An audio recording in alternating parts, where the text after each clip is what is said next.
Hello everyone. तो आज की इस वीडियो में दो ब्रेकआउट स्टॉक जो कि आने वाले दिनों में अच्छे खासे मूवमेंट दे सकते हैं, इसी के बारे में बात करेंगे। उससे पहले बता दें कि दोनों के दोनों स्टॉक का टेक्निकल एनालिसिस के साथ साथ पूरा फंडामेंटल एनालिसिस भी करेंगे।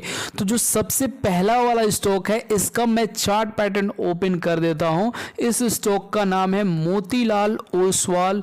यहां पे मैं स्टॉक में आ जाता हूं, मोतीलाल ओसवाल फाइनेंस। ठीक है, इसका टेक्निकल चार्ट बताने से पहले आप सभी को इस स्टॉक का फंडामेंटल एनालिसिस कर देता हूं ताकि आप सभी को कोई डाउट ना हो। ठीक है, तो इस तरीके से यहां पे इस स्टॉक का फंडामेंटल एनालिसिस देख सकते हो। बस 17 के ही पी पे ट्रेड कर रहा है एंड इसका बुक वैल्यू देखोगे तो करीब 5.5 का है। 48,000 करोड़ की मार्केट कैप वाली कंपनी है। एंड यहां पे देखोगे इस स्टॉक का अर्निंग, तो यहां पे लगातार कंटिन्यूस यहां से देखने को मिलेगा नीचे साइड की लगातार हाईएस्ट एवर यहां पे अर्निंग दिखाई है 884 करोड़ का, जो कि यहां पे आप सब देख सकते हैं।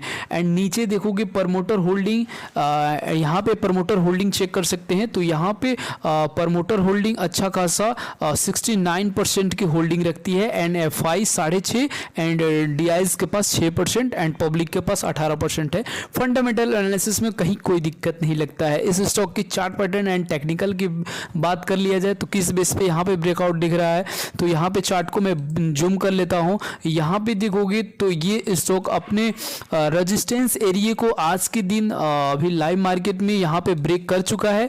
यहाँ पे देखोगे तो एक यहाँ से बाइंग आई थी एंड बाइंग आने के बाद ये एक रेजिस्टेंस लेने के बाद रेजिस्टेंस को नीचे साइड ब्रेक किया था एंड अगेन रेजिस्टेंस के पास से मार्केट ने यहाँ पे ब्रेक किया था एंड यहाँ पे अब इस बार रेजिस्टेंस को ब्रेक कर रहा है। तो इसमें कॉन्फिडेंस कैसे आता है मैं इसी को क्लियर आप सभी को सिखा देता हूँ एंड ध्यान से देखना पूरा वीडियो को ताकि आप सभी को समझ में आ सके। एंड दूसरा वाला स्टॉक अभी भी बताना है। ठीक है, तो यहाँ पे देखोगे तो ये प्राइस एक्शन के बेस पे समझने की कोशिश करो। ठीक है, एक ये रेजिस्टेंस जो कि ट्रेंड लाइन मैंने मार्क किया है, ये एक रेजिस्टेंस एरिया है। ठीक है, एंड यहाँ पे जो ये कैंडल दिख रहा है, इसी कैंडल में मार्केट ने अपने हाईस पे यहाँ पे क्लोजिंग दिया था। ठीक है, तो ये एक स्ट्रेंथ का क्लोजिंग है। उसके बाद भी देखोगे तो अगर रेजिस्टेंस को ब्रेक डाउन करना होता है तो जो ये रेड कैंडल दिख रहा है इसी में ब्रेक डाउन आया है, बट यहाँ पे देखोगे तो सिर्फ और सिर्फ 1-1.5% का ही डाउन साइड है। तो इसमें और वैल्यूम नीचे देखोगे यहाँ पे नीचे वैल्यूम,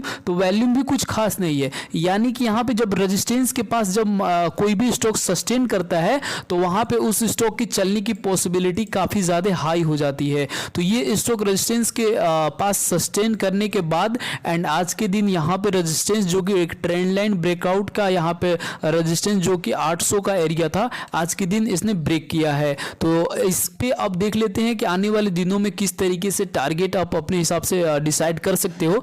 तो यहाँ पे कोई चाहे तो मैं यहाँ पे ओपन कर लेता हूँ लॉन्ग पोजीशन एंड यहाँ पे अब जैसे कि कल के दिन मार्केट ओपन होता है तो जैसे कि थोड़ी सी रिट्रेसमेंट अगर आती है, जैसे कि क्लोजिंग आई है 808 रुपए के पास, तो यहाँ से ओपनिंग के साथ रेजिस्टेंस रिट्रेस यहाँ पे थोड़ी सी 800 के आसपास आ जाती है, तो यहाँ पे आप बाइंग करके चल सकते हो। अगर स्टॉप लॉस की बात कर लिया जाए तो सबसे पहले मैं बता दूं कि वही स्टॉक आप सभी के साथ मैं शेयर करने की कोशिश करता हूं जिस स्टॉक में अगर स्टॉप लॉस जाता भी है तो आपको डर ना हो, बिकॉज जैसे कि मार्केट की सेंटीमेंट अगर कभी कुछ खराब होता है एंड उस वजह से स्टॉक में थोड़ी सी गिरावट आ जाती है, तो ऐसा नहीं है कि अभी स्टॉक वो खराब हो गया एंड आने वाले दिनों में अब वो स्टॉक अपने हाईस पे नहीं जाएगा। ठीक है, तो इसीलिए मैं फंडामेंटल पूरा एनालिसिस करने के बाद अच्छा कंपनीज आप सभी के साथ देता हूं।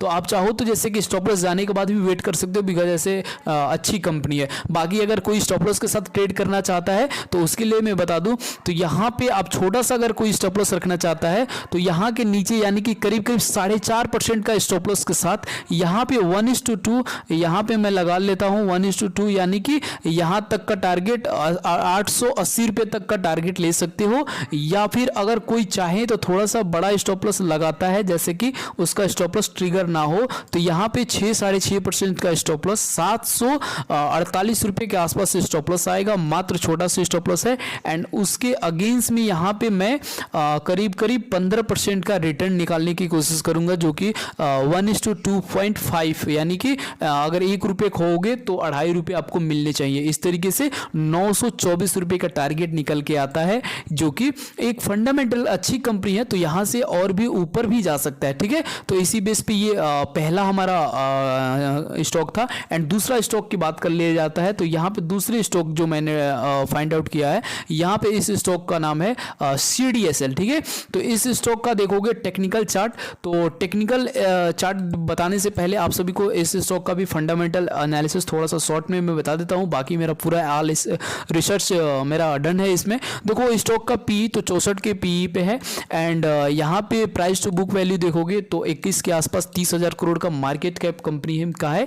एंड यहाँ पे देखोगे जिस हिसाब से स्टॉक मार्केट अभी धीरे धीरे सबको अच्छा लग रहा है, सब लोग इसमें आ रहे हैं, तो जितना अच्छा स्टॉक मार्केट में लोग आएंगे जिस हिसाब से उस हिसाब से ये कंपनी ग्रोथ करती जाएगी। यहाँ पे देखोगे इस कंपनी का क्वार्टरली रिजल्ट तो लगातार हाईएस्ट एवर, यहाँ पे भी ग्रोथ, यहाँ पे जो देखो नीचे 134 करोड़ का प्रॉफिट यहाँ पे देखने को मिल रहा है। एंड यहाँ पे नीचे देखोगे तो यहाँ पे मैं नीचे जाने के बाद देखूंगा ईयरली भी आप सभी को दिखा दे तो 480 करोड़ का हाईएस्ट एवर प्रॉफिट्स यहाँ पे देखने को मिला है। एंड इस स्टॉक के पास रिजर्व में 1350 करोड़ रुपए के आसपास रिजर्व है एंड बोरिंग सिर्फ 1 करोड़ का है।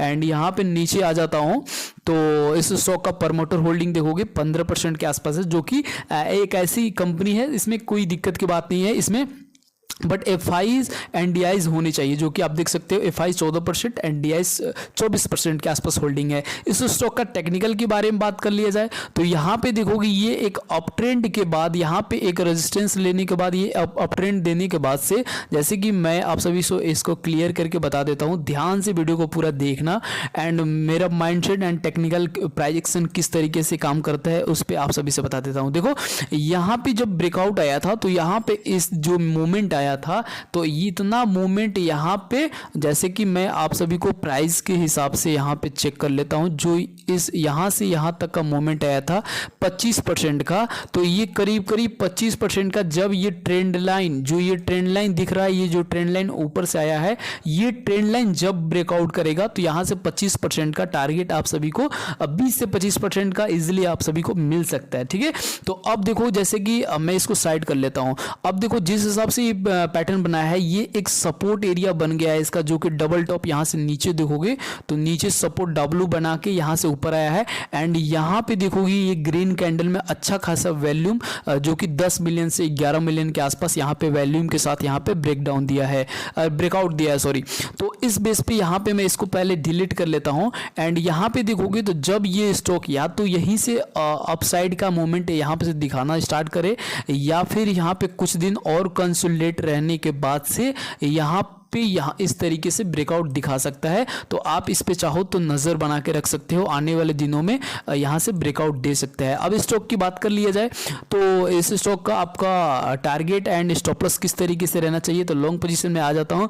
तो यहाँ पे आप सभी को मैं बता दूँ कि आने वाले 1 से 2 दिन या फिर 2-4-10 दिन बाद कभी भी इसमें ब्रेकआउट आ सकता है, तो आपका पहले स्टॉप लॉस डिसाइड होना चाहिए। अगर पहली बात तो ये भी एक ऐसी स्टॉक है जो कि अगर स्टॉप लॉस जाता भी है तो में कोई दिक्कत की बात नहीं होनी चाहिए, बिकॉज अगर मार्केट के खराब मार्केट की वजह से स्टॉप लॉस जाता है तो ये आने वाले दिनों में और भी हाईस पे जाते हैं। ऐसे स्टॉक फंडामेंटल कुछ भी इसमें खराब नहीं है, काफ़ी ज़्यादा हाई अच्छा स्टॉक है। ठीक है, तो अगर किसी को स्टॉप लॉस लगा के काम करना ही है तो इसको स्टॉप लॉस इस कैंडल के लो, यानी कि जो ये ग्रीन कैंडल की जो बाइंग आई थी, इस कैंडल का लो के स्टॉप लॉस के साथ, जो कि 1385 रुपये का स्टॉप लॉस आ जाता है। एंड इसके साथ यहाँ पे आप सभी को यहाँ से जो अपसाइड का मूवमेंट आएगा, जब भी कभी आए, जैसे कि मैंने बता दिया यहीं से आ सकता है, या फिर 2-4 दिन इधर और साइडवेज होने के बाद यहाँ से आ सकता है। तो आप इस पे फोकस बना के रखना। एंड उसके बाद से जैसे कि हमारा स्टॉप लॉस पहले बात कर लिया जाए, जो कि हमारा स्टॉप लॉस करीब 6%, 5-6% का है, तो इसके अगेंस्ट में हमें कम से कम 12% से 15% का रिटर्न यहाँ पे चाहिए, जो कि 1700 के आसपास का लेवल्स एंड इसके ऊपर भी जा सकता है। एंड और एक चीज़, NSDL का IPO आने वाला है, तो जब तक NSDL का IPO नहीं आ जाता है तब तक इस स्टॉक में वीकनेस देखने को नहीं मिलेगा आप सभी को, एंड स्ट्रेंथ देखने को मिल सकता है। तो इसी तरीके से वीडियो देखने के लिए एंड हमारे चैनल को आप सब्सक्राइब कर सकते हैं एंड वीडियो को लाइक कर सकते हैं, एंड बाकी वीडियो देखने के लिए आप सभी का धन्यवाद।